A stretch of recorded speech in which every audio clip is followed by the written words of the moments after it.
Hello guys, it's Adedoyin Jaiyesimi here and welcome to my YouTube channel. I'm sure by now you'll be like, who is this person that has joined me? I'll let her introduce herself. Hi everyone, I'm Sharon-Ann Adaigbe, and as you can see we're wearing the same shirt. So. Yeah, we're co-founders of the Comms Avenue. Yes. And today we're doing something totally different. So I'm not teaching you on something about comms today, but we're going to be sharing an experience that we believe will be valuable for every communications professional. So I hope you enjoyed this video. So today we're going to talk to you about the Africa Public Relations Association Conference. Or APRA Conference for short. Yes, APRA Conference for short. We went for the first time in 2023. Yes. And it was a great experience and we want to share that story with you. So Sharon, why did you want to attend the conference last year? Very interesting question. So when I saw the advertisement for the conference, last year I held in Lusaka, Zambia. For me, it was an opportunity to visit the country for the first time, but then it was also an opportunity to get to meet other comms professionals from other African countries. So as you know, what we do at the Comms Avenue is Pan-African. We're a community for communications professionals across Africa. So I thought, what better way to meet people from different African countries than at an actual conference for them? And that's why I wanted to be there.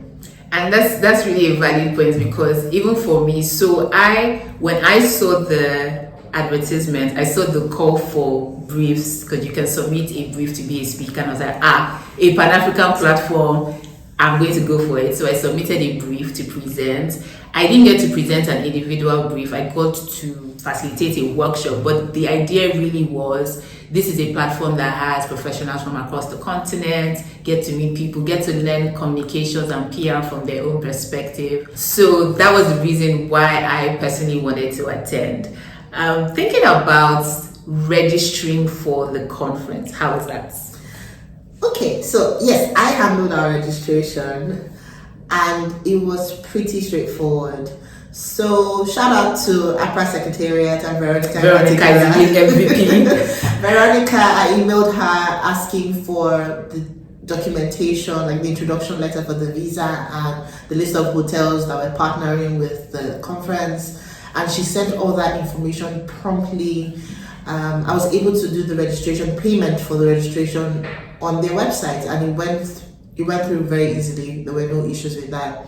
Applied for the visa as well. It was very straightforward. The process was seamless, and yeah, it was a good one. It was really, really good. And like she said, she handled the registration and everything. All I just had to do was show at the airport. I did my visa myself, but she literally sent me everything that I needed, which was sent by Veronica as well. Getting to the airport, so we had to go from obviously Lagos to Lusaka. It was a long journey. How many hours? I don't remember the number of hours, but it was almost a whole day. Yeah. Because we left Lagos, it was 11 a.m. We got to Nairobi 7 p.m. for a stopover. For the stopover, waited, and then got on the plane that took us to Lusaka. It was 1 a.m. thereabouts when we arrived in Lusaka, and then we had to wait in the bus for other people because it didn't make sense for them to be going. Yeah, just for context, APRA had a bus for all the people arriving with certain flights. Yes. So if you were in, a few flights leading up to the day of the conference, they were going to arrange transportation to take you from the airport to the conference center to your different hotels. So that was really good. And I think that was an interesting addition, or it was an interesting way to start getting to meet people, because sometimes when you're meeting people in conferences, they're still a bit like, but this one, everyone was just gisting, bantering, like the people from Ghana, Gambia.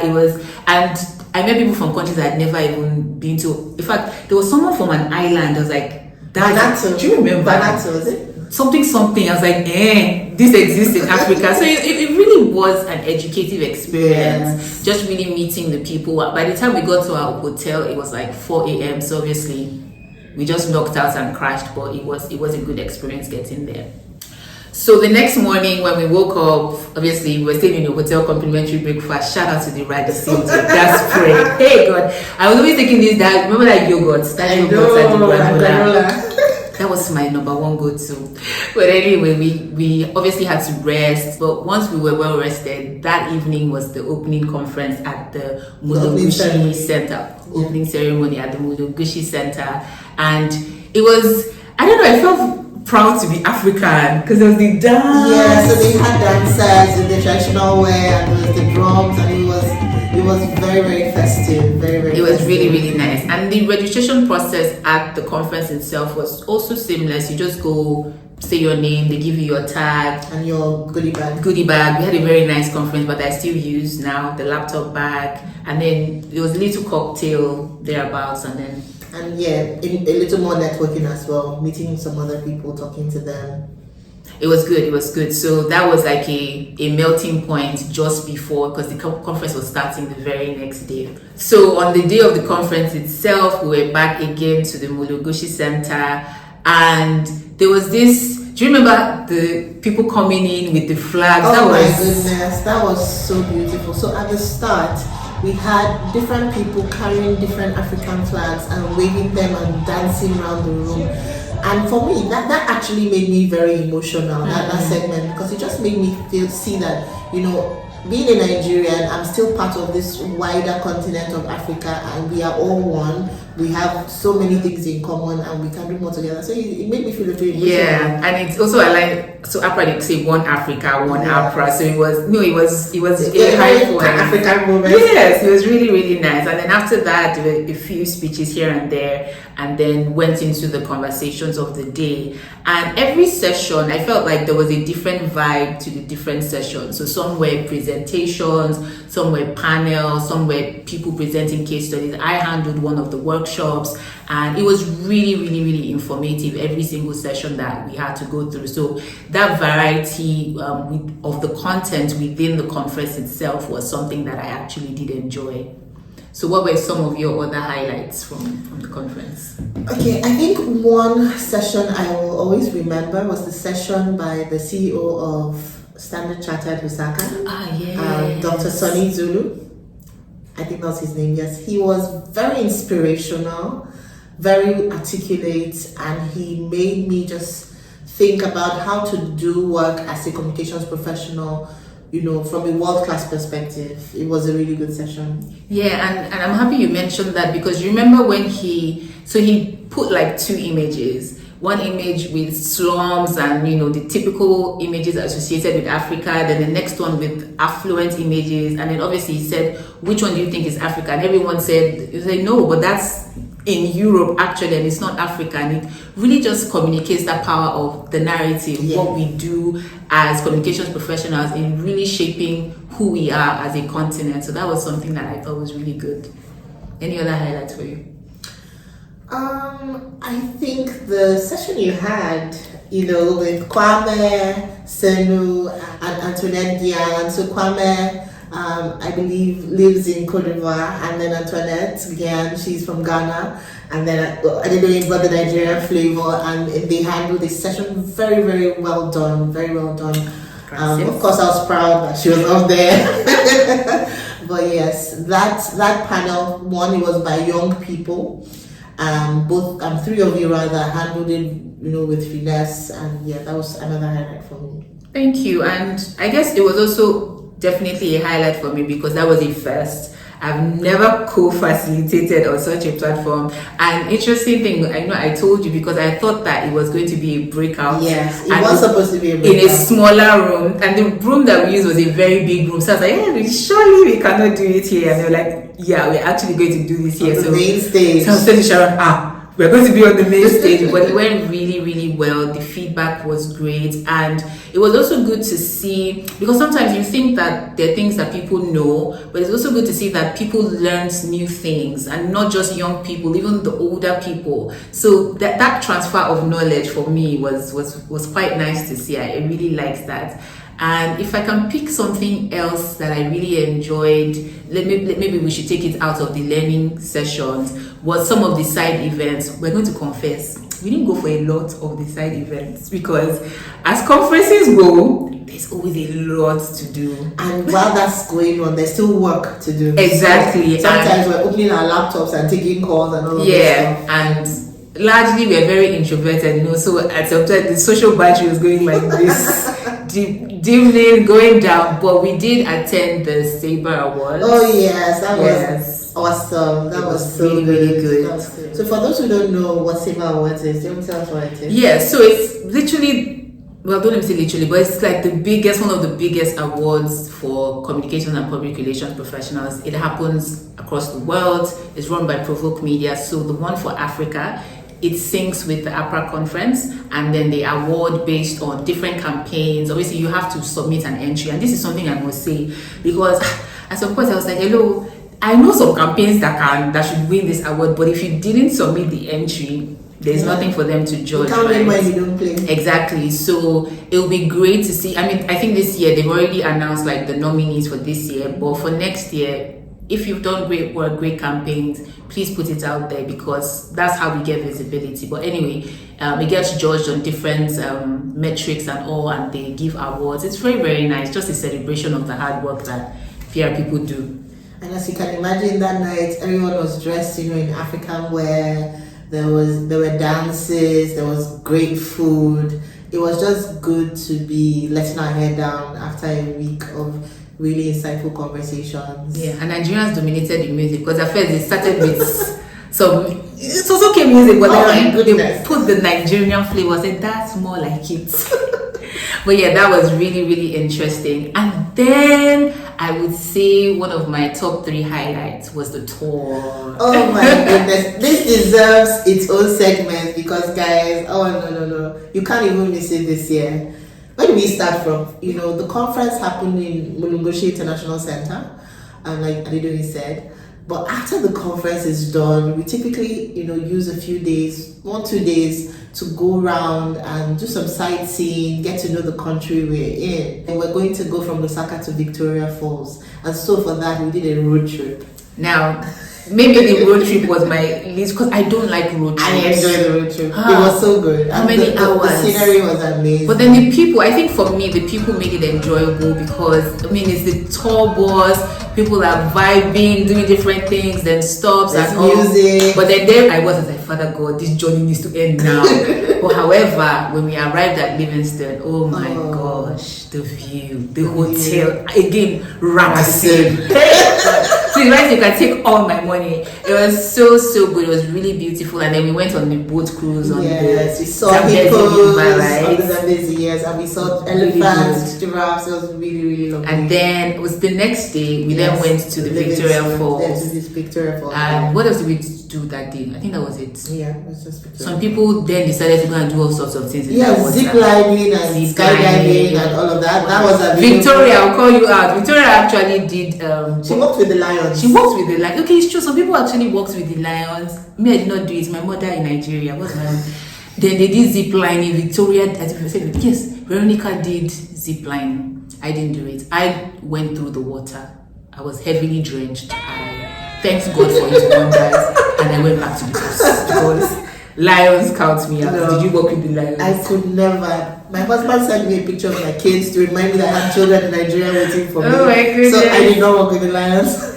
But it was a good trip. Again, it was a let your hair down kind of moment. And again, the company, like when you're having fun in such pleasant company, it was really a great experience. It was good, and we bought all those items. Knickknacks and souvenirs. I always buy fridge magnets for whenever I'm in a new country, because I like to look at my fridge. I remember everywhere I've been to, so I bought a Victoria Falls fridge magnet and some other knickknacks for my mom and my family members. So it was good. It was good. And then that evening, we then went back to Lusaka, and at this point, obviously everything had come to an end. So yeah, really being in Lusaka, it's new country, new experience. I mean, I think that was a rewarding experience, a highlight of 2017, to be very honest. Yeah. But then if you think about lessons, because I like to reflect and think about lessons, was it really worth us going, in your opinion? Oh, absolutely. So for us as TCA, it brought an unexpected benefit. So there was someone we met first at the airport and then later on at the conference, and we got to communicate with her and have several conversations. And following the conference, she got in touch with us and was able to, her organization was able to give us a piece of work that was really, really good. for us. So we went to the conference with open hearts, not knowing what to expect, but we came back refreshed with new people in our network and with a new, secured project in the back. We secured a project. So I definitely think that it was the right call we made last year, and I'm excited to go again this year. Who knows what will come out of this year? Maybe even a Pan-African project or something. Amen to that. Global. Amen to that. Yeah. But I think that even just from what you're saying, a key lesson for me is, being able to just come out of your own context and your territory, right? And comfort zone. And your comfort zone. Because even the conversations that we had with people, it was so eye-opening. There's a way you can think that, all there is what's happening in your country or in West Africa or East Africa. Meanwhile, there's so much more, but you may never know until you interact with people. So I like that the conference was a melting point of all of that. You're meeting people, you're learning, and then you have contacts. Like when I go to the Gambia, I literally now have a contact of somebody there. And it's I don't know, it's something that money can't really buy, and it's your experience, and then you get to see this city that you're in. So I'm really looking forward to being in Abidjan in May. Like they've sent us, so again, the secretariat at APRA, they're overly efficient. They've already sent us pictures of where we are going, like that cathedral. Like yes, I cannot wait to see the biggest cathedral in the world, guys. I cannot even wait to see it. So Yamoussoukro. You're now taking. So imagine every year, and they do this every year. So when they went to Tanzania the year before, they did that. So you're going to new countries, you're having new experiences, you're learning as well, but then you're expanding your scope about the continent. So when they ask you to shape the African narrative, you're not shaping it from a Nigerian perspective. Yeah. So that's something that what I'm looking forward to. Yeah, it's priceless. What else are you looking forward to for me?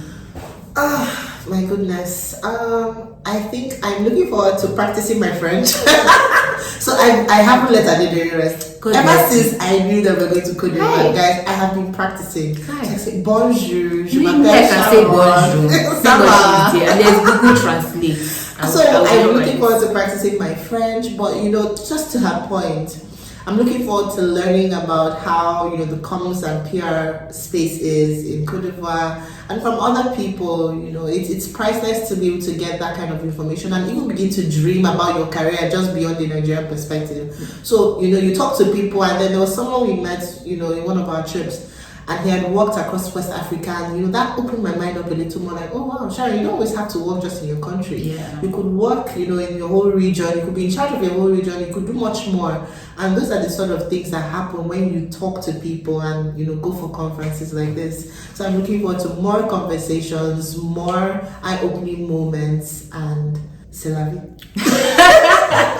So for those of you that are always asking me, what are you doing? How do you have so many contacts? How do you know so many people? It's by going for things like this. I get to meet new people. I get to expand my network. So I really, really want to encourage you to attend this year's conference, APRA 2024 conference that is happening in Côte d'Ivoire from May 13th to 17th in Abidjan. Now, the good thing for the Comms Avenue members, I need to do drum rolls here, is that if you're a member of the Comms Avenue community, you get a discount on your on your conference registration fee, because we've entered a partnership with APRA, and what it is we want to see more young people benefit from this. Because imagine if we had this opportunity early on in our career, it would have been such a big difference. So don't wait. There's sometimes how we can postpone certain things when I get to this level. Start now. So please do come.